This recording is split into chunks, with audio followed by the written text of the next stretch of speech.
হযরত উমর ফারুক রাদিয়াল্লাহু তাআলা আনহু উনি খোলা তরবারি নিয়ে রাসূলকে মারার জন্য রওনা হয়ে গেছে। রাসূলকে আক্রমণ করবেন। কোরআনের কত দাম, নবীর কত দাম একটু বোঝানোর জন্য কথাটা বলে যায়। তখন শুধু উমর, খাত্তাবের বেটা উমর খোলা তরবারি নিয়ে ও মুসলমান বাতিলদের পক্ষে যখন উমর কথা বলতেন, হযরত উমর মুসলমান যেহেতু সাহাবী, এই জন্য বারবার হযরত এসে যায়, তাকে সম্মান করতে হয়, কারণ আমরা অসম্মান করে কথা বলতে পারি না। এটা আমরা পীরের শিক্ষা দেন নাই, উস্তাদেরা শিক্ষা দেন নাই। এমন কথা বলতে গেলে কষ্ট হয়, এই জন্য বারবার এসে যায়। তাদের ভালো ভালো ভালো দিকটাই শুধু বারবার এসে যায়। খোলা তরবারি নিয়ে চলে আসতেছেন আব্দুল্লাহ বিন নাইম উনি এসে বললেন, আব্দুল্লাহ বিন নাইম উনি এসে বললেন, খাত্তাবের বেটা উমর তুমি কোথায় যাও? কয় খোলা তরবারি নিয়ে যাচ্ছি। মুহাম্মদ সাল্লাল্লাহু আলাইহি ওয়াসাল্লাম তাকে হত্যা করব, তাকে দুনিয়া থেকে ইসলামের নাম, ইসলাম তাকে নাকি আল্লাহ ছাড়া কেউ নাই, তিনি নাকি আল্লাহর প্রেরিত রাসূল, তিনি নাকি নবী হয়েছে, যার বাবা নাই, যার মা নাই, দুনিয়ার মধ্যে এতিম। এই দুনিয়ার মধ্যে এতিম মানুষ সে কেমনে নবী হয়? এটা মানতে পারি না, মানতে পারবো না, এটা সম্ভব নয়। আমি খাত্তাবের বেটা ওমর, আমি যাইতেছি তার কল্লা ডানতে, তাকে শিরচ্ছেদ করব। এ মুসলমান আব্দুল্লাহ বিন নাইম বলে, এ ভাই তুমি যাও, তুমি কি জানো তোমার ভগ্নিপতি দুনিয়ার মধ্যে কালেমা পড়ে মুসলমান হয়ে গেছে? জোরে বলা যাবে না মারহাবা? আর একটু জোরে বলো আল্লাহু আকবার। হযরত ওমর ওনার রাগে রক্ত টকবক করেছে যে উমর পৃথিবীর মধ্যে মুসলমান শুনে না, যার ভয়ে শয়তান রাস্তা দিয়ে প্রবেশ করতেন। ইসলাম যখন কবুল করলেন, মক্কা মদিনার কোন নেতা তার সামনে আসতে পারত না। রাসূল যার জন্য দোয়া করেছিলেন, আল্লাহ হয় উমরকে আমার দলে দাও, ইসলামের পক্ষে দাও, না হয় কারে দাও আবু জেহেলকে আমার পক্ষে দিয়ে দাও, ইসলামের পক্ষে দিয়ে দাও। হেদায়েতের মালিক পৃথিবীর মধ্যে কোনো নবী নয়, হিদায়াতের মালিক কোনো পীর সাহেব নাই, হিদায়াতের মালিক কোনো মৌলবী নাই। অনেকে বলে অমুক পীরের কাছে গেলে নামাজ লাগবো না, রোজা লাগবো না। ভালো করে শুনে নেন, দেলের কান্ডে লাগান, শুনে লন। এ মুসলমান, হিদায়াতের মালিক কোনো পীর সাহেব না। যদি বলে পীর সাহেব হিদায়াতের মালিক, ওটা ভণ্ড, ওটা বিয়াদব, ওটা লম্পট। আত্মশির পীর, চরমুনার পীর, সারসিনার পীর, জামাতি পীর, কোন আমির সাহেব হিদায়াতের মালিক নয়। এমনকি আমার নবীজি হিদায়াতের মালিক নয়। হিদায়াতের মালিক যদি নবী হতো, তাহলে আবু জেহেলে কালেমা পড়ে মুসলমান হতো। হিদায়াতের মালিক আমার আল্লাহ, আর বলার দায়িত্ব দিয়েছে আমার নবীরে, বলার দায়িত্ব আপনাকে আমাকে দিয়েছে। হিদায়াতের চাবিকাঠি স্বয়ং আল্লাহর হাতে রাখছে। জোরে বলেন ঠিক কিনা? ওমর ফারুক রাদিয়াল্লাহু তাআলা আনহু খোলা তরবারি নিয়ে ছুটলেন রাসূলকে হত্যা করার জন্য। উনি রাগান্বিত হয়ে চললেন। সাহাবীরা বলে, ইয়া রাসূলুল্লাহ, ইয়া হাবিবাল্লাহ, হযরত উমর ফারুক খাত্তাবের বেটা উমর তখন উমর ফারুক হয় নাই, রাদিয়াল্লাহু তাআলা আনহু হয় নাই। হযরত উমর ফারুক আসতেছে আপনাকে হত্যা করার জন্য আসেন। নবীজি বললেন, তোমরা চুপ করো, আসতে দাও, আগে তাকে বাধা দিও না, আসতে দাও। হযরত মুসলমান রাসূল আকরাম সাল্লাল্লাহু আলাইহি ওয়াসাল্লাম বলেন, আসতে দাও। সাহাবীরা যে যার মতো পজিশন নিলেন, কারণ না জানি খাত্তাবের বেটা ওমর এত রাগান্বিত, না জানি কতল করে, রাসূলের সঙ্গে দুর্ব্যবহার করে, আজকে তারে ফিরে যেতে দিব না। সাহাবীরা যার মতো পজিশন নিলেন। নবীজি বললেন, তোমাদের এই পজিশন নেওয়া লাগবে না, খাত্তাবের বেটা উমর আসবে, মুসলমান শুনে নাও। এ আমার ভাইরা, এদিকে নবীজি অপেক্ষা রইলেন। হযরত উমর আস্তে আস্তে করে চলে গেলেন, বোনের বাড়িতে চলে গেলেন। যা দেখে ঘরের মধ্যে, মুসলমান শুনে নাও, ঘরের মধ্যে কুরআনুল কারীম তেলাওয়াত করেন বোন ভগ্ন এক না দুজনে মুসলমান। এই দুজন বৈশা বৈশা কুরআনুল কারীম পড়ে জোরে জোরে চিল্লায় বলেন মারহাবা। খোলা তরবারি হাতের মধ্যে আছে হযরত উমরের। ওমর কিছুক্ষণ নীরব থাকলেন, কেউ কথা বলে না। হযরত সাইদ কথা বলেন না, ও মুসলমান বোন কথা বলে না, কারণ উমর রাগান্বিত, খাত্তাবের বেটা উমর খুব রাগান্বিত, না জানি কতল করে ফেলবে, কোনো কথা বলে না। হযরত উমর বলে, বোন রে, একটু আগে তোমরা কি পড়তেছিলাম? বলে, কুরআনুল কারীম থেকে তেলাওয়াত করতেছিলাম, এত মজা, এত প্রেম। ওমর বলে বন্ডে আমাকে একটু আরেকবার পড়ে শোনাও। বলে ভগ্নিপতিরে ডাক দে, বলে তুমি আমার একটু শোনাও। ভাই শোনানো যাবে না, তুমি অজু গোসল করে আসো, কারণ আমাদের এই কোরআন শুনতে লাগলে অজু লাগবে, গোসল লাগবে, পবিত্রতা লাগবে, কারণ এই কোরআনটার অনেক দাম। এই কোরআনটার অনেক দাম জানেন, এই কোরআনটা ওজন এতটুক মনে করেন না। এই কোরআন যখন নাজিল হলো পাহাড়ের উপরে, পাহাড় বলে আমি পারবো না, সহ্য করতে পারবো না। এটা পাতলা মনে করছেন, হাতে ধরছি, এটা কি ভার জানেন? পাহাড় বলে আল্লাহ এত ওজন, এটা আমি সহ্য করতে পারবো না। জমিন বলেন আল্লাহ আমার ভিতরে দিবেন না, আমি পুড়ে ছাই হয়ে যাব, এই ওজন আমি ঠেকাইতে পারবো না। মুসলমান কিন্তু এই কোরআন মানুষের ব্রেনের মধ্যে, কোরআন মানুষের অন্তরের মধ্যে দিয়া দিছে। সেই কোরআন কিন্তু অনেক ওজন, কোরআন কিন্তু 1-2 মণ ওজন নয়, কয়েক টন ওজন নয়। এই কোরআনে যার ভিতরে ঢুকছে তাকে অবশ্যই ওজনওয়ালা মানুষের মতোই চলতে হবে। জোরে জোরে বলেন ঠিক কিনা? আমার ভাইরা, আমার বন্ধুরা, আমার যে কথা বলতেছিলেন, হযরত ওমর ফারুক গোসল করে আসলেন, ওযু করলেন, এবার সূরা তাহা পাঠ করলেন। পাঠ করার পর এ মুসলমান শোনো, উনি চলে গেলেন কোরআনের আয়াত শুনে হযরত ওমর পাগল হয়ে গেলেন। গুটি গুটি পায়ে তরবারি, তখনও হাতের মধ্যে তরবারি আছে। এই তরবারিটা নিয়ে হযরত ওমর ফারুক চলে গেলেন রাসূলুল্লাহর কদমের মধ্যে। আমার নবীর কাছে যাওয়ার পর দাঁড়ায় আছে আমার নবীজি। মুসলমান শুনে নেন, নবীজির সামনে খোলা তরবারি নিয়ে গেছেন। সাহাবীরা চিন্তা করে নবীজি হুকুম দিলেই আজকে শেষ করে দিব, কিন্তু ওমর কোনো কথা বলে না। আমার নবীজি উমরের কলার চেপে ধরলেন। আল্লাহু আকবার বলেন না? এইরকম কলারটা চেপে ধরলেন, বলে উমর রে তুমি কিসের জন্য আসছো আমার সামনে খোলা তরবারি নিয়ে? ওমর থরথর করে কেঁপে তরবারিটা পড়ে গেছে। বলি ইয়া রাসূলুল্লাহ, ইয়া হাবিবাল্লাহ, ইয়া রাসূলুল্লাহ, ইয়া হাবিবাল্লাহ, এই মানুষটাকে মারার জন্য, এই মানুষটাকে আমি হত্যা করার জন্য খোলা তরবারি নিয়ে বেড়াইতেছি। ইয়া রাসূলুল্লাহ আপনার মুখের দিকে তাকাইলাম, আমি জীবনে এত নূরের মানুষ জীবনে কোনোদিন দেখি নাই রে।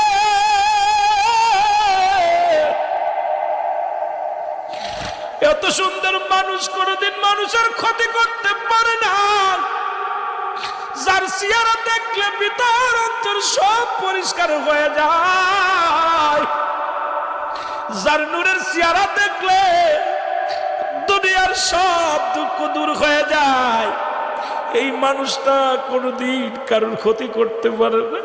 ইয়া রাসূলুল্লাহ আমি আর একটা সেকেন্ড, একটা মিনিট আমি আরো মুসলিম থাকতে চাই না, আপনি আমাকে কালেমা পড়ায় দেন, লা ইলাহা ইল্লাল্লাহু মুহাম্মাদুর রাসূলুল্লাহ। রে আজ না হয় কাল তুমি যাইবা কবরে, মরার পরে দেখবে চেয়ে গো তোমার সবই রইল পড়ে, মরার পরে দেখবে চেয়ে গো, বলো মরার পরে।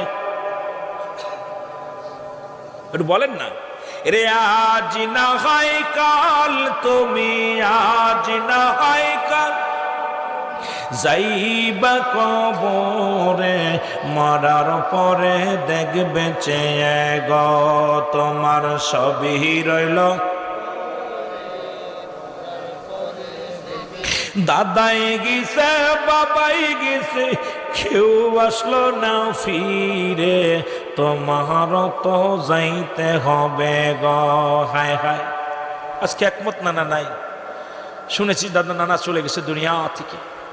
এরকম কত মানুষ চলে গেছে, হয় আজ না হয় কাল আমি আপনি চলে যাব। একটু মহব্বতে বলেন, দাদাই গেছে বাবাই গেছে কেউ আসলো না ফিরে, দাদাই গেছে বাবাই গেছে কেউ আসলো না ফিরে, তোমার তো যাইতে হবে গো বাইরে অন্ধকার কবরে, তোমার তো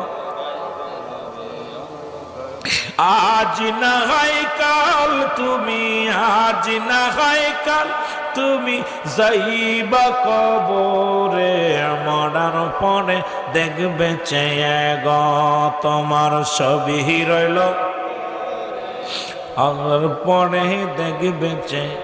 এ দুনিয়ার মুসলমান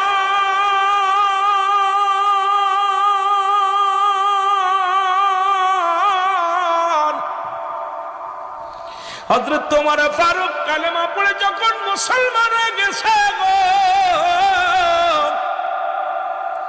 গোটা মক্কা মদিনার বুকে আনন্দের জোয়ার শুরু হয়ে গেছে। নবীর সাহাবীরা সবাই মিলে তাকবীর দেওয়া শুরু করেছে, নারে তাকবীর, আরো জোরে নারে তাকবীর ধ্বনি দিতে লাগলেন। ধ্বনি দিয়া সাহাবীরা খুব আনন্দিত হইলেন, ওমরে ফারুক কালেমা পড়েছেন। শুনে নাও, ঘোষণা করে দিলেন এখন মক্কা মদিনায় কাবা ঘরে এখন থেকে সরাসরি আযান হবে, জামাত হবে, নামাজ হবে, কেউ ঠেকাতে পারবে না। ওমর বললেন, ইয়া রাসূলুল্লাহ, ইয়া হাবিবাল্লাহ, আর আমরা চুপে চুপে নয়, চুপে চুপে নয়, আজ থেকে সশরীরে জমিনের মধ্যে কালেমার দাওয়াত প্রচার হবে, আজ থেকে নামাজ হবে, জামাত হবে, আযান হবে, সব কিছু ওপেন চলবে। জোরে জোরে চিল্লায় বলেন মারহাবা। আর একটু জোরে বলেন আল্লাহু আকবার। এই উমরে ফারুক কালেমা পড়লেন কোরআন পড়া শুনে। আর আমরা কোরআন পড়া শুনে গুমরাহ হই। কোরআন পড়া শুনে হযরত উমরে ফারুক, এ মুসলমান শুনে নাও, পৃথিবীর মধ্যে আল্লাহ রাসূলের প্রেমে পাগল হয়ে গেলেন আর নবীকে এত ভালোবাসতেন। একবার জমি সংক্রান্ত নিয়ে, একটা জমি জমা নিয়ে ও মুসলমান একটা ঝামেলা হলো এক ইহুদি আর মুসলমানদের মধ্যে। কথাটা ভালো করে বুঝে নেবেন। যখন শুরু হয়ে গেল, মুনাফিক এ মুসলমান একজন কাফের, ওই যে কথাগুলো একটু আগেই তো ওয়াজ করেছে, অমিনান নাস, মানুষের মধ্যে বেঈমান গুলো আছে, মুনাফিক গুলো আছে, সব বাইর হয়ে যাবে আস্তে আস্তে আলোচনার মধ্যে গেলে। জমি সংক্রান্ত নিয়ে একটা হলো, ঝামেলা হলো। রাসূলুল্লাহর কাছে ইহুদি ব্যক্তি মুসলমান ব্যক্তি দুজনেই চলে আসলেন, রাসূলুল্লাহর কাছে চলে আসলেন। রাসূল ফয়সালা দিলেন, দুজনের বক্তৃতা শুনলেন, দুজনের কথা শুনলেন। কথা শুনিয়ে নবীজি সিদ্ধান্ত নিলেন, রায় দিয়ে দিলেন, ইহুদির পক্ষে রায় দিয়ে দিলেন। জোরে বলা যাবে না আল্লাহু আকবার। রায় দিলেন কার পক্ষে? জোরে বলেন না, কার পক্ষে? ইহুদির পক্ষে রায় দিলেন। ইহুদির পক্ষে রায় গেলে মুসলমান মানতে পারে না, চিন্তা করে আমি হলাম মুসলমান, এরপরে নবী আমার পক্ষে রায় না দিয়া নবীজি রায় দিয়ে দিলেন ইহুদির পক্ষে, আমি মানতে পারি না। উনি রায় মানে নাই, না মেনে চলে গেলেন হযরত আবু বকর সিদ্দিক রাদিয়াল্লাহু তাআলা আনহুর কাছে। আবু বকর বললেন, ভাই কিসের জন্য আসেন? রাসূলুল্লাহর কাছে গিয়েছিলাম একটা বিচারের জন্য, নবীজি রায় দিয়েছে ইহুদির পক্ষে, সুতরাং আপনার কাছে আমি আসি, রাসূলুল্লাহর রায় আমার পছন্দ হয় নাই, বিচার আমার পছন্দ হয় নাই, আপনি বিচার করেন। যেহেতু আপনার কাছে আমি জানি, ভাই আবু বকর আপনার কাছে আসি, যেহেতু আপনি নবীর চাইতে 6 মাসের বড়। কয় মাসের বড়? কার চাইতে? নবীর চাইতে 6 মাসের বড়। কয় মাসের? 6 মাসের বড়। যেহেতু না চাইতে আপনার জ্ঞান বেশি, কার লাগে কার তুলনা করেন? আপনার কাছে এসেছি, আপনি রায় দিবেন, যেহেতু আমি মুসলমান, আপনার রায় শুনে আমি খুশি হব। হযরত ওমর আবু বকর বলে, ভাই আপনি আমার কাছে রায় নিতে আসছেন, যেখানে রাসূলুল্লাহ রায় দিয়েছেন, রাসূলুল্লাহ বিচার করেছে, ফয়সালা করেছে, এই ফয়সালার উপরে আমার কোনো হাত নাই। আমার নবী যে রায় দিছে, আমার ওই একই রায়, এর মধ্যে আমি দ্বিধাদ্বন্দ্ব, আমি দ্বিমত প্রসন্ন করতে পারবো না। রাসূল যেটা রায় দিছে ওটাই কারের জোরে জোরে চিল্লায় বলা যাবে না মারহাবা। নবীরে কত শ্রদ্ধা করতে মানত, উনার ওটাও পছন্দ হলো না, উনি বলে না, মানি না। ইহুদি বলে, তোমার মুসলমান, ভাই তোমার নবী রায় দিছে, তুমি মানলা না। হযরত আবু বকরের কাছে আসলে তিনি রায় দিল, মানলা না। এখন তুমি কি বলতে চাও? বলো চলো আর একটা জায়গা আমি যেতে চাই। বলে কোথায়? কয় চলো হযরত উমরের কাছে। সুবহানাল্লাহ বলেন না। কার কাছে? কার কাছে? জোরে বলেন না, কার কাছে? হযরত উমর ফারুক রাদিয়াল্লাহু তাআলা আনহুর কাছে চলো যাই। উনি বললেন, বলা পর বললেন চলো যাই। হযরত উমরের কাছে আসলেন। হযরত উমর রাদিয়াল্লাহু তাআলা আনহু বসে আছেন। এবার এসে বিচার দিলেন। মুসলমান বললেন, হুজুর আপনার কাছে আসি, আমাকে আপনি সঠিক রায় দিবেন, বিচার করবেন, আপনি ন্যায়পরায়ণ নয়, আপনাকে মানি, আপনার কাছে এসে আমি ন্যায় বিচার পাবো, এই আশা করে আপনার কাছে আসি। হযরত ওমর শুনলেন, তোমাদের কি বলো, তোমাদের মতামত কি বলো, তোমাদের বলবা কি বলতে চাও বলো। হযরত ওমর দুজনের কথা শুনলেন, শোনার পর বলছে দাঁড়ান আমি রায় দিব, এইবার রায় দিব। রায়টা দিবে হযরত ওমর ঘরের ভিতরে যা খোলা তরবারি নিয়ে আসলেন। আল্লাহু আকবার বলেন না। খোলা তরবারি নিয়ে ওই মুনাফিক মুসলমানটাকে এক কবে গর্দান থেকে মাথাটা তার জমিনের মধ্যে ফেলাইয়া দিছে। বলে যিনি রাসূলুল্লাহর রায় মানে না, যিনি আবু বকর রায় মানে না, আমার কাছে তার রায় হলো দুনিয়া থেকে বিদায়। কারণ আমার রায়, আমার বিচার হলো, আমার বিচার হলো দুনিয়ার জমিনে বাঁচার কোনো এখতিয়ার তার নাই। জোরে বলেন না মারহাবা। আর একটু জোরে বলা যাবে না আল্লাহু আকবার। যিনি রাসূলুল্লাহর রায় মানতে পারে নাই, যিনি হযরত আবু বকর রায় মানতে পারে নাই, এই মুনাফিকের বেঁচে থাকার কোনো এখতিয়ার নাই। আমার রায় হলো খোলা তরবারি দিয়ে এক কবে তাকে দুনিয়া থেকে চিরবিদায়। মক্কার জমিনে, মদিনার জমিনে রব উঠে গেল। হযরত ওমর মুসলমান হত্যা করেছে, মুসলমান হত্যা করেছে, দাড়িওয়ালা হত্যা করেছে, কুরআনওয়ালাকে হত্যা করেছে। বিপদ না? মুসলমান মুসলমানকে হত্যা করেছে। বেদাল কথা বলেন না কেন? বড় অন্যায় না? মুসলমানরা মুসলমানদের হত্যা করেছে, দাড়িওয়ালাকে হত্যা করেছে, টুপিওয়ালাকে হত্যা করেছে। আমার নবীর কাছে বিচার চলে আসলো, হুজুর আপনার হযরত ওমর ফারুক মুসলমানদের হত্যা করেছে, সে দাড়িওয়ালাকে হত্যা করেছে। আমার নবী বিচার করবে, ওমরকে ডাকা হলো। আমার আল্লাহ পাক জিবরিলকে ডাকতে বলে, জিবরিল রে আমার হাবিবরে জানায় আয়, আমার হাবিব জন উমরের বিরুদ্ধে কোনো ডিসিশন না নেয়। কারণ হযরত ওমর কোনো মুসলমানকে হত্যা করে নাই, হযরত ওমর কোনো ইমানদারকে হত্যা করে নাই। হযরত ওমর হত্যা করেছে পৃথিবীর মুসলমানদের মধ্যে সবচেয়ে মুনাফিককে। জোরে জোরে চিল্লায়া বলা যাবে না আল্লাহু আকবার। সূরা মুনাফিক, একদম মুনাফিক হত্যা করলেন হযরত ওমর। হত্যা করি, ইয়া রাসূলুল্লাহ, ইয়া হাবিবাল্লাহ, আপনি উমরের বিচার করেন না, উমর ভুল করে নাই। উমর যাকে হত্যা করেছে সে দাড়িওয়ালা টুপিওয়ালা ছিল, সে পাঞ্জাবিওয়ালা ছিল, সে ইমানদার ছিল না, তার অন্তরের ভিতরে নবীর প্রেম ছিল না। কারণ নবীর প্রেম যার মধ্যে নাই সে ইমানদার নাই, সে বেঈমানকে হত্যা করেছে। এই অসংখ্য দাড়িওয়ালা টুপিওয়ালা আজ পর্যন্ত নবীর বিরুদ্ধে কথা বলে, তাদেরকে হত্যা করা ফরজ হয়ে গেছে। যারা বলেন ঠিক কিনা? অসংখ্য দাড়িওয়ালা টুপিওয়ালা পাগড়িওয়ালা নবীকে মানতে পারে আল্লাহওয়ালা কাফের। আমি রুহুল আমিন সিদ্দিকের ফতোয়া হলো, এই দুনিয়ার মধ্যে যারা নবীকে বাদ দিয়ে আল্লাহকে পাইতে চায়, আমি রুহুল আমিনের ফতোয়া হলো আল্লাহওয়ালা কাফের, আল্লাহওয়ালা কাফের। আর এই কাফেরদের পিছনে নামাজ পড়বেন না। এই আল্লাহওয়ালা কাফের গুলো কুরআন মানে, হাদিস মানে, মানে কিয়াস মানে আমার নবী মানতে পারে নাই।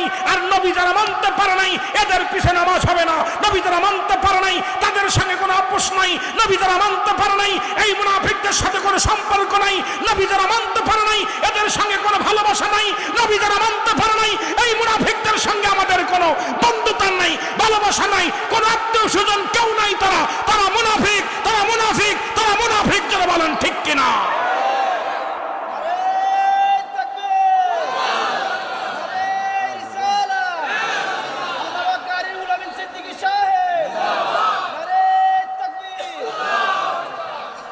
এই যন্ত্রণায় জর্জরিত মুসলমানদেরকে শেষ করার অধিকার আপনার নাই। এই সমস্ত আলেম থেকে সতর্ক, সাবধান থাকবেন। চলছে ধর্ম নিয়া বাড়াবাড়ি, চলছে ধর্ম নিয়া বাড়াবাড়ি, ইমান আগুনের বাজারে থাইকো হুঁশিয়ারে, মুমিন থাইকো হুঁশিয়ারে। উম্মত হবে ৭৩ দল, ৭২ দল যাবে রসাতল, বলছে নবীগণে, আয় হায় বলছে নবীগণে। বর্তমানে বাতিল ফেরকা দেশটা গেছে ভরে। ঠিক কিনা? ঠিক কিনা? কিন্তু রাসূলের দরবারে দুজন সাহাবী ছিল, যারা নবীকে সদা সর্বদা নাচ শোনাতেন, কবিতা শোনাইতেন, কবিতা আবৃত্তি করে শোনাতেন। আহসান বিন সাবিত, এই দুই সাহাবী নবীকে কি শোনাইতেন? কবিতা শোনাইতেন, গজল শোনাতেন, হাম শোনাইতেন, নাচ শোনাইতেন। এখন আমরা গাইতেছি, কোন মৌলবী এবার ফতোয়া দিতে পারে জায়েজ নয়। কোন কিতাবে পাইলায়ও জায়েজ নাই, দেখাও একটা কিতাব জেনে জায়েজ নাই।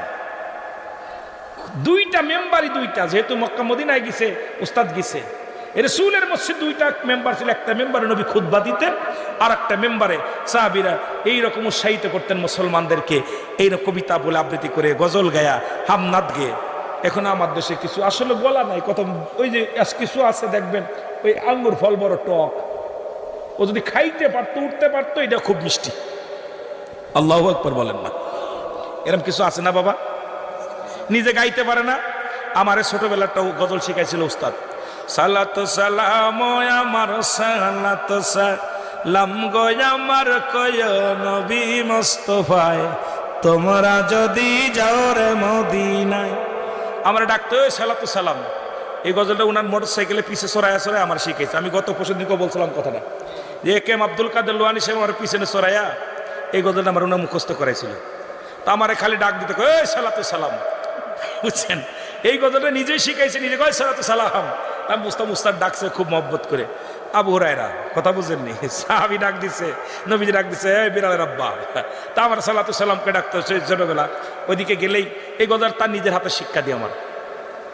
মদিনা শরীফের মাটি চোখেতে মুখেতে লাগায়, ওই মাটিতে শুইয়াই আছেন, ওই মাটিতে শুইয়াই আছেন দয়াল নবী মুস্তাফায়, তোমরা যদি যাও রে মদিনায়, বলো তোমরা যদি। আল্লাহর কসম, আমার উস্তাদ, এই গজলের উস্তাদ কিন্তু নি, নিজে শিখায়, রুল আমিন গায়ডা, কলিগুলো শিখায় শিখায় বাপ দিছে। হাজি বাইরা হজের সময় রাস্তার পাশে বৈশা থাকিও, আমার সালাম খানি, আমার সালাম খানি পৌঁছাই দিও মদিনায়, তোমরা যদি। ছোট্টবেলা স্বপ্ন ছিল যে আমি হজ করব, হুজুরের স্বপ্ন ছিল হজ করবো, এই জন্য মদিনা নিয়ে গাইতেন অনেক। আমি তখন হাফ প্যান্ট পরা অবস্থায়, আমার ছেলে চাইতে ছোট, তখন আমারে অত্যন্ত ভালোবাসতো। তখন তাই বাড়িতে আসি, টিপু ভাইরা তখন তার থাকলেও নিজের ছেলের চাইতে আমাকে ভালোবাসতো। এইরকম অসংখ্য ওলামা ইকরামের ভালোবাসা পেয়ে আজকের উল আমিন সিদ্দিকী অসংখ্য। এই জন্য বাবারে, নবীর প্রেম না থাকলে নবীর ভালোবাসা আগে দরকার। নবীর ভালোবাসা যার ভিতরে নাই, ইমান বলতে কিছু নাই। জোরে বলো মারহাবা। দুনিয়ার মুসলমান উমরে ফারুক কেমন নেতা ছিল! এক ইহুদি মদ পান করতে করতে ওপেন রাস্তা দিয়ে চলে। কি খায়? মদ খাইতে খাইতে রাস্তা দিয়ে চলে। হঠাৎ উমরে ফারুক রাস্তার মধ্যে আগমন। হযরত উমরকে দেখে থরথর করে কাঁপন শুরু করে দিছে। আল্লাহ আজকে নিস্তার নাই, কারণ খাত্তাবের বেটা উমরের সামনে যদি মদ দেখি, আজকে আমার নিশ্চিত গর্দান চলে যাবে। উনি ডাকতে বলে, আবার আল্লাহ, এই মদের বোতল যদি দুধের বোতল হয়ে যায়, কথা দিলাম জীবনে আর কোনোদিন মদের পেয়ালা হাতে নিব না। হযরত উমর ফারুক রাদিয়াল্লাহু তাআলা আনহু, আমার ভাইরা, আমার বন্ধুরা, আমার ভাই, ইহুদি তুমি কি খাও? কি খাও? উনি জামার নিচে লুকায় ফেলেছে মদের বোতল। ওটা কি? হুজুর, এটা দুধের বোতল। কিসের বোতল? কথা কয় না করে, এটা জোরে কয় না করে। কিসের বোতল? দুধের বোতল। বলে ফেলেছে দুধের বোতল। এখন তো দেখি দি আমার কাছে দেখাও দেখি। থরথর করে কাঁপা শুরু করতো, জানে এটা মদের বোতল। কিসের বোতল? মদের বোতল। আর কিছু, আল্লাহ আল্লাহ গো, আজকে বাঁচাও, আজকে আমার রক্ষা নাই, এটা তো মদের বোতল, মরেছি, আল্লাহ আজকের মতো বাঁচাও, জীবনে আর কোনোদিন যদি জীবনে আর মদ গালে দেবো না, হাতে ধরবো না। মদের বোতল দিয়া কয় হাতে, নবীজি ইরা হযরত উমরের হাতে দিছে। মদের বোতলটা হযরত উমরে ফারুক হাতের মধ্যে নিয়ে এইভাবে এইভাবে ঢালতেছে, দেখি কি ঢালছে, দেখে আল্লাহর কি কুদরতি, মদের বোতল পুরো দুধের বোতল হয়ে গেছে। জোরে বলা যাবে না সুবহানাল্লাহ? আর একটু জোরে বলেন না। এ ওদের থাপ্পর করে কাঁপে আর বলি, আমিরুল মুমিনিন হযরত ওমর ফারুক, আল্লাহর কসম করে বলি, যার হাতে আমার জান, যার হাতে আমার প্রাণ, আমি সেই সত্যার কসম করে বলি, যে ব্যক্তিকে আমি আল্লাহকে ডাক দিয়ে ভয়ে, যার ভয়ে আমি বলেছিলাম আল্লাহ তুমি আমার মদের বোতলটাকে দুধের বোতল বানিয়ে দাও, যে খোদা আমার এইটুকু ভয় তাকওয়া করার কারণে, আল্লাহকে এতটুকু ভয় করার কারণে যে আল্লাহ মদের বোতলটাকে দুধের বোতল বানিয়ে দিতে পারে, আর 1 মিনিট নয় 2 মিনিট নয়, আমাকে আপনি কালেমা পড়ায় মুসলমান বানিয়ে দেন, আমি আর জীবনে কোনোদিন মদের বোতলে হাতে নিব না, জীবনে কোনোদিন আর মদ পান করব না, জীবনে আর কোনোদিন আমি অন্যায় করব না, জীবনে আর কোনোদিন আমি অমুসলিম থাকবো না। আজ থেকে আমি ইসলামের মধ্যে ঢুকতে চাই, আজ থেকে আমি মুসলমান হয়ে যেতে চাই, আজ থেকে আমার দ্বারাই কোনো অন্যায় হবে না, আমার দ্বারাই কারোর ক্ষতি হবে না, আমার দ্বারাই কোনো মাদক সেবন হবে না। আমিরুল মুমিনিন, আপনি ওই সত্য কালেমার মালা আমার পড়াইয়া মুসলমান বানায়া দেন। লা ইলাহা মুহাম্মাদুর রাসূলুল্লাহ সাল্লাল্লাহু। আবার নেতা ছিল কেমন নেতা, সুবহানাল্লাহ বলেন। শুধু এটা নয়, হযরত ওমর ফারুক যখন খলিফা হলেন, কি হলেন? খলিফা হলেন। উনি মানুষের বাড়ি বাড়ি ঘুরে ঘুরে দেখতেন। আমাদের মতো নেতা না। আমার গ্রামে যদি ইউনিয়ন চেয়ারম্যান হয়, মেম্বার হয়, ওরে ভাব, এমপি সাহেবের কথা আর কি বলবো, ভোট যা পরে চুরি করে নিয়ে যদি ও একজন মন্ত্রী হয়, এমপি হয়, গ্রামের মানুষের আর দরকার নাই, ইউনিয়নের মানুষের দরকার নাই, ইবাদতে জেলার মানুষের দরকার নাই, থানার মানুষের দরকার নাই। ওই এমপি সাহেবের 5-8টা কিছু কুত্তা আছে, মুসলমান ওই মন্ত্রীর কিছু 5-8টা কুত্তা আছে, আবার চেয়ারম্যানের কিছু 5-8টা গোলাম আছে, মেম্বারের কিছু 5-8টা গোলাম আছে। এই গোলামদের কারণে সাধারণ পাবলিক গুলো ন্যায্য অধিকার পায় না, তাদের কাছ থেকে কিছু পাওয়া সম্ভব নয়, কথা বলাও সম্ভব নয়। জোরে বলেন ঠিক কিনা? আমার ভাইরা, আমার বন্ধুরা, আমার হযরত কেমন নবীর একজন সাহাবী ছিল, কেমন নবীর একজন রাষ্ট্রপ্রধান ছিলেন। রাষ্ট্রপ্রধান শুধু দেখেন না, রাষ্ট্র কেমন চলে। হযরত ওমর ফারুক রাদিয়াল্লাহু তাআলা আনহু, এ মুসলমান শুনে নাও, খাত্তাবের বেটা ওমর বাড়ি বাড়িতে যাইতেন। কোন বাড়ি কি অবস্থা আছে, প্রতিবেশীর হক আল্লাহ যাররা ব্যবহার করছে কোরআনের মধ্যে, প্রতিবেশীর হকের কথা বলতে যাইয়া আজকে ইউনিয়ন চেয়ারম্যান, মেম্বার, ও মুসলমান এমপি মন্ত্রীরা শুনে নাও, তুমি আল্লাহর দরবারে কি জবাব দিবা? যেহেতু তোমার মহল্লার কোন মানুষ যদি না খেয়ে মারা যায়, ইয়াউমাল কিয়ামতের ময়দানে জবাব দিতে পারবা না, বিজ্জিত হয়, লাঞ্ছিত হয়, এর জবাব তুমি আল্লাহর দরবারে দিতে পারবা না। বাবারা আমার, হযরত ওমর কেমন নেতা ছিল, উনি বাড়ি বাড়ি ঘুরে যায়, দেখেন একটা ঘরের মধ্যে টিপ টিপ করে আলো জ্বলতেছে, টিপ টিপ করে আলো জ্বলে। হযরত ওমর দাঁড়াই রইলেন, দরজার পাশে দাঁড়াই রইলেন। দেখো এই মহিলার সন্তানগুলো কান্নাকাটি করে, মা খাবার দাও, মা খাবার দাও।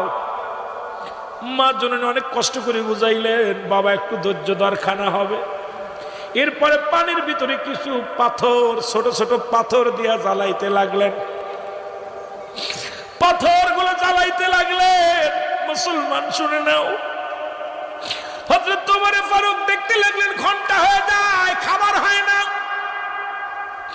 সন্তানেরা মা মা বলে কান্দে, মা গো আর সহ্য করতে পারি না, খোদার যন্ত্রণা সহ্য করতে পারি না, খাবার দাও। কাঁদতে কাঁদতে ক্লান্ত হয়ে ঘুমায় পড়লেন। মহিলা চোখের পানি ছেড়ে কান্দে, আল্লাহ সন্তানেরা ঘুমায় গেল, সন্তানদের খাবার দিতে পারলাম না, সন্তানেরা না খেয়ে ঘুমায় গেল, আমার তুমি খাবারের ব্যবস্থা করতে পারি না। আল্লাহ আল্লাহ দরবারে কান্দে। হযরত ওমর ফারুক যা বললেন, সালাম দিয়ে বলে, মহিলা মেয়ে কিসের জন্য তুমি রান্না করতেছিলে? সন্তানেরা ঘুমায় গেল, এত সময় রান্না করতেছিলে। বলে কে গো? আমি আপনারা চিনলাম না। বলে তোমার চিনা লাগবে না। কয়েক কটা দিন ঘরের মধ্যে কোনো চাউল নাই, খাবার ব্যবস্থা নাই। সন্তানেরা শুধু খিদার যন্ত্রণায় কান্দে। সন্তানেরা মা মা বলে চিৎকার মারে, ঘরের মধ্যে কোনো খাবারের ব্যবস্থা নাই। সন্তানদের বোঝানোর জন্য পাতিলের মধ্যে কিছু পাথর দিয়া পানি ফুটাইতেছিলাম, আর বলতেছিলাম সন্তানের এই খানা হয়ে গেল, রান্না হয়ে গেলে খাবার দিব। সন্তানেরা কাঁদতেছিল, তাদের কান্না সহ্য করতে পারি না, তাদের কান্না। আমি মা ওই সন্তানের চোখের পানি সহ্য করতে পারি না, তাদেরকে বুঝ দিয়েছি, হুজুর এই খানার মধ্যে শুধু পাথর আর পানি জ্বালাইতেছিল। হযরত তোমার কই মা গো একটু ধৈর্য ধরো, আমি আসতেছি আসতেছি কই দৌড়ায় চলে গেলেন। দৌড়ে যাইয়া আসলামকে ডাকতে বলে, মুসলমান শুনে নাও, বাইতুল মালের চাবি খোল, তাড়াতাড়ি তোর তালা খোল। তালা খুললেন, হযরত আসলামকে ডাকতে বলে, আসলাম রে তাড়াতাড়ি দরজা খুলে দে। দরজা খুলে দিলেন। হযরত উমর ফারুক বললেন, আমার মাথায় আটার বস্তারে উঠায়া দে। কেমন নেতা? যিনি ওই মুসলমান তৎকালীন জামানার প্রধানমন্ত্রী, খলিফা, আর আমাদের চেয়ারম্যানের খাটের নিচে সোয়াবিনের তেলের বোতল পাওয়া যায়। আমাদের দেশের চেয়ারম্যানের ঘরের মাঝে খুঁজলে ওই মুসলমান গরিবের 2 কেজি চাউল পাওয়া যায়, গম পাওয়া যায়। সরের দলের আসর, ওরা 2 কেজি চাউলের সহ্য করতে পারিস না, 2 লিটার সোয়াবিনের তেল সহ্য করতে পারিস না। চোর এমন চোর, এই চোরগুলো নেতা হইয়া জাতিটারে শেষ করে, সমাজটারে শেষ করে। গরিবের 10-5 কেজি চাউলের লোভ যারা সামলাতে না পারে, তারা আবার কেমনে এলাকার নেতা হয়, সমাজের নেতা হয়? জোরে জোরে চিল্লায় চিল্লায় বলেন ঠিক কিনা? এই যে দেখতেছি ফেসবুক খুলে দাও, অমুক জায়গার চেয়ারম্যান, অমুক জায়গার এমপি এত বস্তা গম চুরি করতেছে। গরিবের হক, গরিবেরটা চুরি কইরা মাটি খুঁড়ে তার নিচে থুয়ে দিছে, খাটের নিচেই পাওয়া যাচ্ছে। আহা, নিজে তো দিবেই না, সরকার সেটা দিতেছে, সেটা চুরি করতেছে। এই চোরগুলো কফেন আমি মনে করি গুলি করে মেরে ফেলে দেওয়া উত্তম। জোরে বলেন ঠিক কিনা? কি চোর? হয়তো আমার এমপি সাহেব, মন্ত্রী সাহেব ওয়াজটা শুনবে আর আমার গালি দিবে, রাগ করবে, কিচ্ছু যায় আসে না। মরতে হবে, বাঁচার জন্য দুনিয়া আসেনি, এসেছি যেহেতু যেতে হবে। জোরে বলেন ঠিক কিনা? যেতে হবে খালি হাতে, যেতে হবে খালি হাতে, কিছু সঙ্গে যাবে না। জোরে বলেন ঠিক কিনা? কি নিয়ে যাবেন না? কিছু নিয়ে যাবেন? কিচ্ছু যাওয়া যাবে না। কলম যে গজল ভুলে গেছি, এই কথি চাচ্ছি, এক কলি করছে আর এক কলি আর পারি না। না গাইতে গাইতে আগে গাইছি, গজলগুলো রিহার্সেল করছি, এখন রিহার্সেলও করি না, হতেও চাই না, বড় বিপদে আছি। বন্ধুগণ আমার শোনালেন যে কথা বলতেছিলেন, আসলাম বলে, হুজুর আমার মাথা উঠায়া দেন, আমি বহন করে নিয়ে যাই।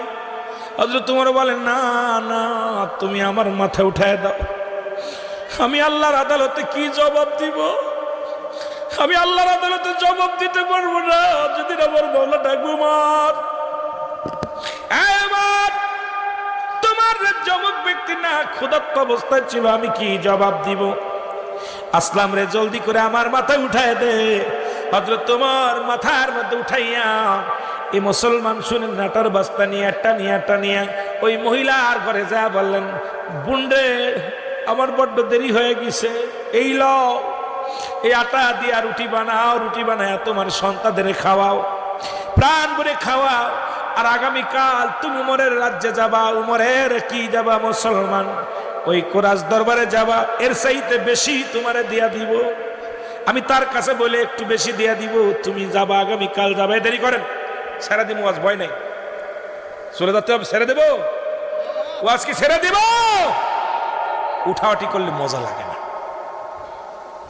হযরত উমর বললেন, রাজ দরবারে যাবেন। মহিলা বললেন, হুজুর, খলিফা উমর যদি খলিফা না হয়ে যদি আপনি হতেন কতই না উত্তম হতো। আপনার মতো ভালো মানুষ, আপনার মতো ভালো মানুষগুলো কেন চেয়ারে বসে নাই? আপনার মতো ভালো মানুষগুলো কেন আগে এই নেতা হয় না? কোথায় কোন উমরেরা দিয়ে দিয়েছে দায়িত্ব, সে আমরা বিপদে আছি না খেয়ে আছি এগুলো দেখে না। উমর বলেন, বোনরে বেশি কথা বলো না, তুমি আগামীকাল তুমি যাবা উমরের রাজ্যে যাবা, ওখানে গেলে আমি তোমার একটু বেশি দেওয়ার ব্যবস্থা করে দিব। মহিলা সকাল হয়ে গেল, আসলো, এসে দেখে খলিফা হযরত উমর ফারুক আমিনুল মুমিনিন হযরত উমর ফারুক রাজ দরবারে বসে আছেন। দেখার সঙ্গে সঙ্গে দৌড়ে থরথর করে কাঁপে আর কান্দে, হুজুর আমারে মাফ করে দেন, বেয়াদবি হয়ে গেছে, কারণ আমি আপনাকে চিনতে পারি না। উমর ফারুক ডাকতে বলে, বোনরে তুমি আমাকে চিনতে পারো নাই, কারণ আমি যে তোমার ঘরে পৌঁছাতে দেরি করে ফেলেছি। আমার আল্লাহ যদি আমার কাছে জবাব চায় আমি জবাব দিতে পারবো না, আমি আরো আগে তোমার ঘরে পৌঁছে যাওয়ার দরকার ছিল। জোরে জোরে চিল্লায় বলেন মারহাবা। এরা হলো নেতা, এরা হলো এমপি, এরা হলো মন্ত্রী, এরা হলো সমাজের নেতা। আর আমার দেশের নেতারা ভোটের আগে তাদের পায়ের ধুলায় ঘরবাড়ি নষ্ট হয়ে যায়, পায়ের স্যান্ডেল নষ্ট হয়ে যায়, নির্বাচিত হওয়ার পর তাদের দেখা যায় না। এই জন্য বাবা, যখন যাদেরকে ভোট দিব ওদেরকে দেখে শুনে দেওয়া লাগবে, যেই নেতার দ্বারা আমাদের উপকার হবে, যে নেতা আমাদের দুঃখে সুখে পাশে থাকবে, যে ব্যক্তিকে আমাদের দুঃখে সুখে পাশে পাবো, যে ব্যক্তিকে আল্লাহর ভয়, যার ভিতর আল্লাহর ভয় আছে, রাসূলের প্রেম আছে, এমন নেতাও আমরা কেন আমরাও তারে যাচাই বাছাই করিয়া এমন নেতাকে যদি আমরা সিলেক্ট করি, অবশ্যই শান্তি ফিরে আসবে ইউনিয়নে, শান্তি ফিরে আসবে গ্রামে, শান্তি ফিরে আসবে সমাজে। এমন মানুষগুলো আমাদের দরকার। ওই হযরত উমরের নামে হাজার উমর আছে, কিন্তু এই চরিত্র মানুষ পাওয়া যাচ্ছে না। আল্লাহ আমার বাংলাদেশ মুসলিম দেশ, এই দেশের মধ্যে যারা নেতা আছে, আল্লাহ তাদের মাথার মধ্যে উমরের আদর্শটা ঢুকায়া দাও, যেন বাংলাদেশের প্রতিটা জনগণকে শান্তি দিতে পারে। বাংলাদেশের জনগণ যেন তাদের আচরণে কষ্ট না পায়, বাংলাদেশের জনগণ যেন তাদের কথার দ্বারা হোক, ভালোবাসায় হোক, তারা যেন তৃপ্তি পায়, শান্তি পায়, সেই তৌফিক দান করো। জোরে জোরে চিল্লায় বলা যাবে না মারহাবা। আল্লাহ বলেন, আমি প্রথম যে সূরাটা পাঠ করলাম সূরা ইখলাস, আমার আল্লাহ বলেন হাবিবরে জানায়া দাও আমি আল্লাহ এক। সুবহানাল্লাহ বলেন, আর একটু জোরে বলা যাবে না? কুল মানে বলো। আল্লাহ বলেন হাবিব ওদেরকে জানায়া দেন আমি আল্লাহ এক। আল্লাহ কয়জন? জোরে জোরে চিল্লায় বলেন কয়জন? আমার আল্লাহ একজন, আল্লাহর কোনো দ্বিতীয় নাই, ছেলে নাই, মেয়ে নাই, পরিবার পরিজন নাই। স্রষ্টা যিনি, আমরা হলাম সৃষ্টি, ঠিক কিনা? আমরা কি সৃষ্টি, উনি কে? কথা কয় না কেন? উনি স্রষ্টা। এই স্রষ্টা যিনি, তিনি আমার আপনার রব। আল্লাহ বলেন হাবিব রে জানায়া দেন, ওদেরকে আপনি জানায়া দেন আমি আল্লাহ। আমার কোন এই পৃথিবীর মধ্যে কাউকে আমি জন্ম দিই নাই, কারো থেকে জন্ম নিই নাই, আমার কোনো ছেলে মেয়ে নাই, কোনো পরিবার পরিজন নাই, কোন আমার কি আছে শুনে নাও। আসমান জমিনের মধ্যে আমার সমতুল্য, আমার সমকক্ষ আর কেউ নাই। সুতরাং আমার আল্লাহর সমতুল্য, আল্লাহর সমকক্ষ এই পৃথিবীর মধ্যে কেউ নাই, তার কোনো পরিবার পরিজন নাই। কিন্তু আমার নবীজির বংশ আছে, নবীজির বাবা মা আছে, নবীজির জন্ম হয়েছে পৃথিবীর মধ্যে। আজকে মিলাদের ওয়াজ করতেছিল ছোট ভাই, এই জন্য কথা বলি। আমার মিলাদ শব্দের অর্থই হলো জন্ম বৃত্তান্ত। আমার দেশের কিছু উলামা একরাম মিলাদের কথা শুনলেই নাক শিখতায়।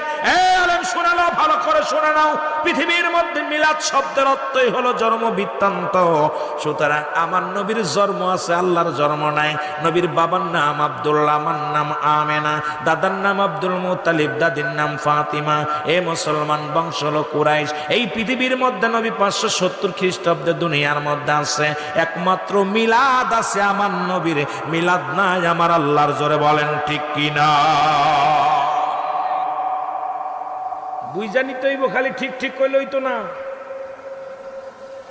যারা মিলাদের বিপক্ষে কথা বলে যে মিলাদ নাই, মিলাদ করা যায় নাই, আর এমন সে মিলাদ মানে কি আগে বুঝতে হবে। মিলাদের শাব্দিক অর্থ কি? মিলাদ শব্দের অর্থই হলো জন্ম বৃত্তান্ত। আমার নবীর জন্ম পৃথিবীতে আসছে, মা ছিল, মা ছিল, বাবা ছিল, বংশ পরিচয় ছিল। মিলাদ একমাত্র নয় আমার আল্লাহর। পৃথিবীর সমস্ত জাতিরই মিলাদ আছে, যেহেতু আমরা সৃষ্টি, ঠিক কিনা? আরো জোরে বলেন, আরো জোরে বলেন। যেহেতু আগের বক্তাগুলো আলোচনা যা করেছে আমার কানে আসছে, এটা নিয়ে আলোচনা করা লাগবে। যেহেতু মুসলমান বসেছি, আর সভাপতি সাহেব শেষ সমাপ্তি করে দিবে, সব কথার শেষ করে দিবে সমাপ্তি, আর বাকি কিছু আমি কথা বলে যাই, মুসলমান শুনে নেন।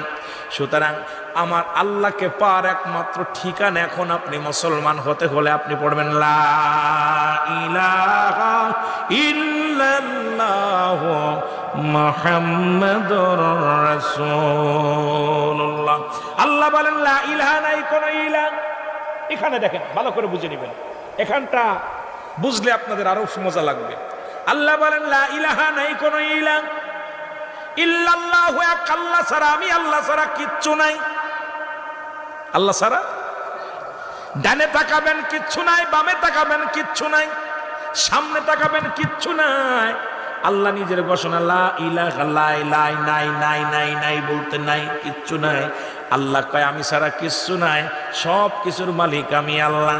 তবে আমাকে পাওয়ার জন্য, আমাকে চিনার জন্য একটা মাধ্যম আছে, সেই মাধ্যমটা হলো মুসলমান মুহাম্মাদুর রাসূলুল্লাহ। জোরে জোরে চিল্লায়া বলা যাবে না সাল্লাল্লাহু। কি একটা মজা দেখেন, মা আছে বাবা নাই, সন্তান পাওয়া সম্ভব নয়, ঠিক কি না? বাবাও লাগবে, মাও লাগবে। আল্লাহকে পাইতে হলে, আল্লাহকে পাইতে হলে এই পৃথিবীর মধ্যে নবীকে লাগবে। নবীকে চিনতে পারলে আল্লাহকে চেনা যাবে। আর আল্লাহ নিজেই জানিয়ে দেয় আমাকে পাওয়ার একটা মাধ্যম আছে, ঠিকানা আছে, আমার সন্ধান করার একটা জায়গা আছে। যেমন আমি মাগুরা থেকে আসতে একটা রাস্তা লাগছে, লোকেশন লাগছে, এটা ধরে ধরে আমি আপনাদের মাঝে আসছি। অনেক দিন আগে এসেছিলাম, আজকে চিনতে অনেক কষ্ট হয়েছে, অনেক পরিবর্তন দেখলাম। রাস্তার আশেপাশে যত সুন্দর সুন্দর বাড়িঘর দরজা হয়েছে, আমি চিনতেই পারিনি, অটোমেটিক একটা চিন্তা ছিলাম, ভুলে গেছি মনে হয় রোড, কিন্তু দেখলাম চিনতে চিনতে ঠিকই আছে। এইরকম একটা রোড লাগে, গাড়ি চালাইতে ড্রাইভার লাগে।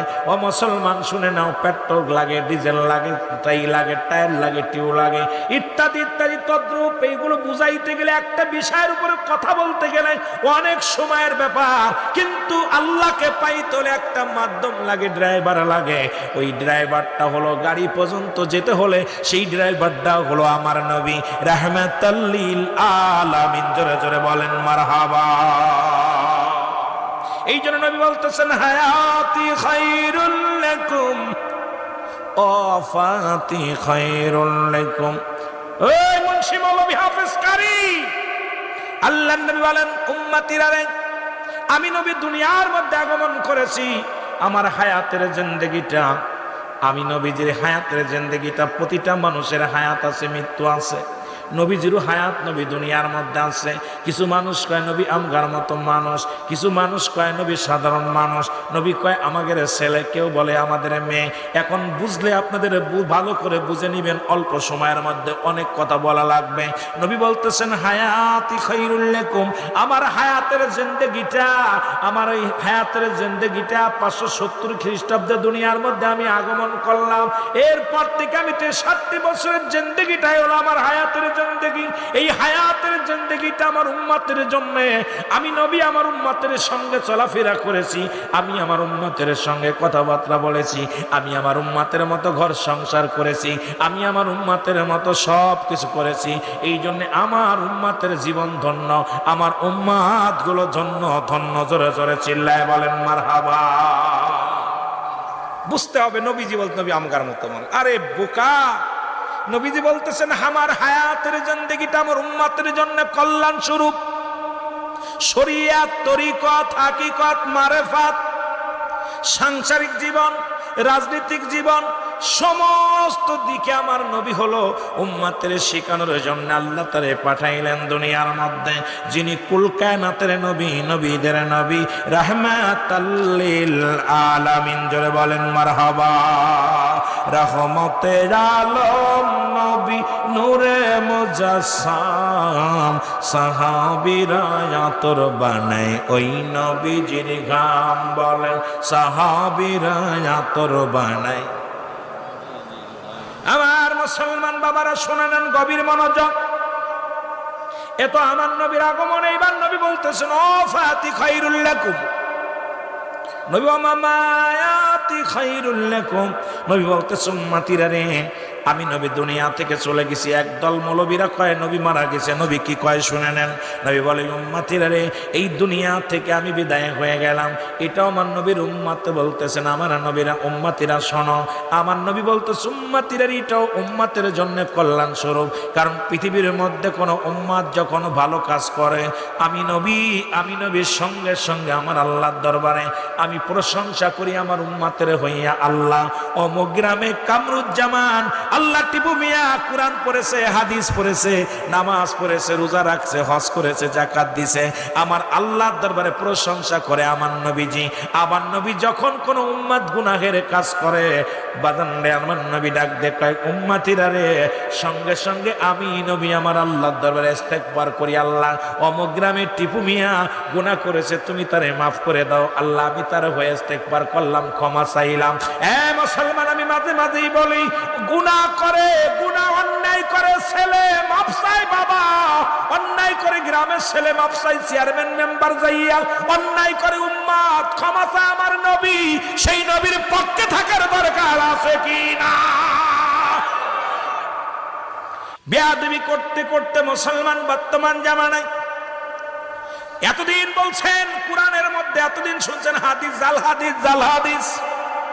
মিলাদ পড়া যাবে না, কিয়াম করা যাবে না, দোয়া করা যাবে না, মোনাজাত করা যাবে না, ঠিক কিনা? কথা কয় না কেন? এতদিন পরে শুনেছেন মুসলমান, শুনে নেন নবীর মিলাদ পড়া যাবে না, শুনে নেন ফতোয়ায়ে দেওবন্দের মধ্যে প্রথম খণ্ড 24 নম্বর পৃষ্ঠা। যদি কোনো হ্যারাম থাকে কোনো মুফতি সাহেব কিতাব নিয়ে আসেন। ওহাবিদের কিতাব আমাদের কিতাব নাই, কিতাবের মধ্যে ঘোষণা করেন কে মুফতি শফিক আহমেদের লেখা, আমার আপনার কবি নয়, যিনি লেখছেন দেওবন্দ মাদ্রাসার, যিনি মুসলমান মুহাদ্দিস হয়েছেন, হাটহাজারী মাদ্রাসায় যারা লেখাপড়া করেছেন, যারা দেওবন্দ মাদ্রাসায় পড়েছেন, বাংলাদেশের কওমি জামাতের ছাত্র ভাইরা শুনে নেন। কিতাবের নাম ফতোয়ায়ে দেওবন্দের মধ্যে প্রথম খণ্ড 24 নম্বর পৃষ্ঠার মধ্যে মুফতি শফিক আহমেদের লেখা কিতাব। রাসূলের উপরে দুরূদ ও সালাম পাঠ করা উত্তম সুন্নাত, উত্তম মুস্তাহাব। একটা দলিল দেখা হারাম, জীবনে নবীর দুরূদ পড়ব না, মিলাদ পড়ব না, কিয়াম করব না। একটা দলিল যদি ইমাম সাহেব দেখাইতে পারো, তোমার বাড়িতে সারা জীবন গোলামি করব, খাবার চাবো না, খাইতে চাবো না, পড়তে চাবো না, পৃথিবীর মধ্যে কোনো কিছু চাবো না। একটা দলিল দেখায় দাও, জায়েজ নাই, কিন্তু হারাম একটা দলিল দেখায় দাও। খালি পাইছো বেদাত আর বেদাত। বেদাতের সংখ্যার কথা বলতেছিলাম, কোন বেদাত? বেদাতে আছে না বেদাতে সাইয়া, কোন বেদাত করা জায়েজ, কোন বেদাত করা জায়েজ নাই। এখন যদি বলি মৌলভী সাহেব সব ধরা পড়ে যাবেন। আসল আমাদের মুখ নারায়ণ না, আমরা ফতোয়া দিলি কিন্তু ইমামতি থাকবে না। জোরে বলেন ঠিক কিনা? আমরা ফতোয়া দিলে কিতাব তোমাদের বলতেছি, আমরা পৃষ্ঠা খোলো, না পাইলে আমার ওপেন চ্যালেঞ্জ করে এখান ধরে নিয়ে যাও। যদি হ্যারাম থাকে আসো, কিতাব মিলাও, কিতাব মিলাই দেখো। কি শুরু করছে এগুলো? কি শুরু হলো এগুলো? আমার মুসলমান গভীর মনোযোগ। আমি যে কথা বলতেছিলাম, আবার ওখানে এখন কয় দোয়া করা যাবে না, একদল বাইর হইছে। উনাদের কিতাব ফতোয়ায়ে দেওবন্দের মধ্যে দ্বিতীয় খণ্ডের মধ্যে 33 নম্বর পৃষ্ঠা। না পাইলে এখন হাত পা বেঁধে ভেঙ্গে ফেলবেন আমার। এখন কিতাবের মধ্যে লেখছে 5 ওয়াক্ত নামাজ আদায় করে জিয়ারত করে সর্ববেলা আল্লাহর দরবারে হাত উঠায় দোয়া করা উত্তম মুস্তাহাব। হারাম একটা কিতাব দেখাও মুস্তাহাব আমলটা করলে সব, না করলে গুনাহ নাই, তবে করলে কি দোষ? কারণ তুমি তো কেবলা চেনো না, তোমার কেবলা তোমার মা বাবা চিনাই নাই। শরীয়তের কেবলা হলো কাবা। মুসলমান আলেম ওলামা গভীর মনোযোগ, শরীয়তের কেবলা হলো কাবা, দুজানের কেবলা হলো রাহমাতাল লিল আলামিন, মুনাজাতের কেবলা হলো আরশে আজিম। তুমি তো আরশে আজিম পর্যন্ত চেনো নাই, তুমি চিনছো মানুষের পকেট কাটা, তুমি চিনছো ভিক্ষে করা, তুমি চিনছো ইমামতি, তুমি চিনছো দুনিয়ার মধ্যে মানুষকে ঠকবাজি কেমনে করা যায়। আরশে আজিম যে ব্যক্তি চেনে সে মুনাজাতে পাগল হয়ে যায়। জোরে বলেন ঠিক কিনা? এ নবী তোমায় আমি ভালোবাসি,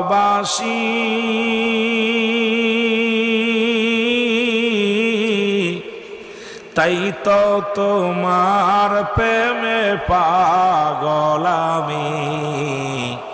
এ নবী মারহাবা।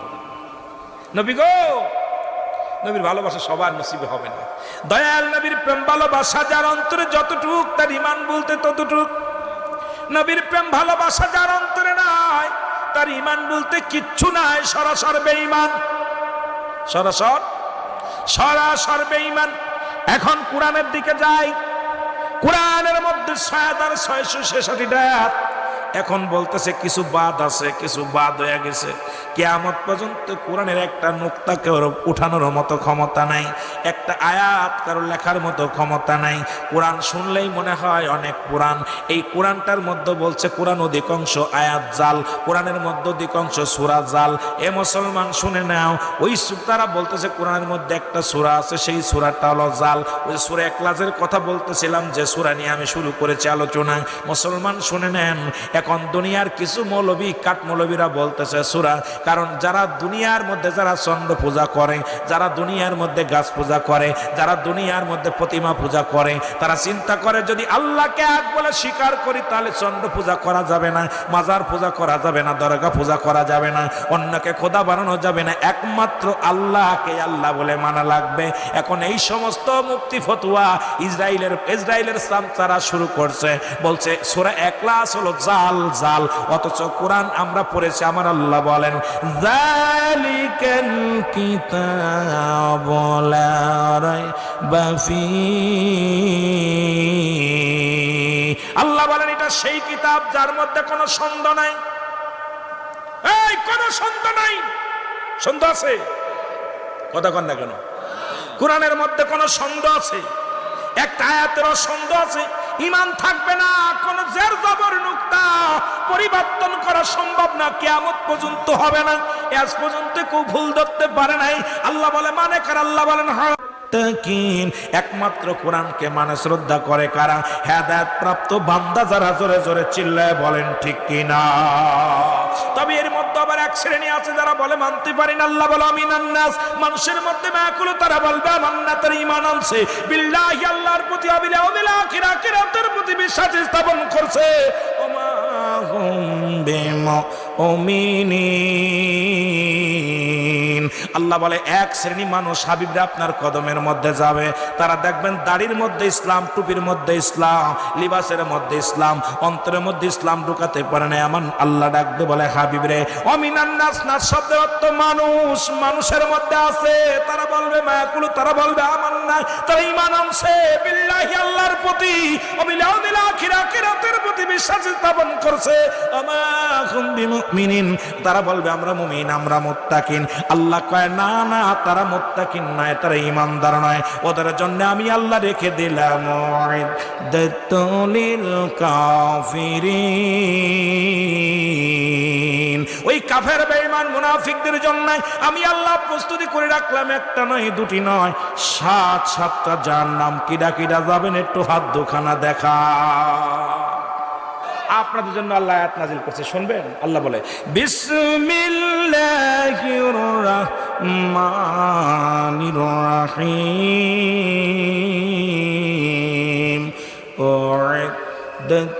লিল মুমিনিন।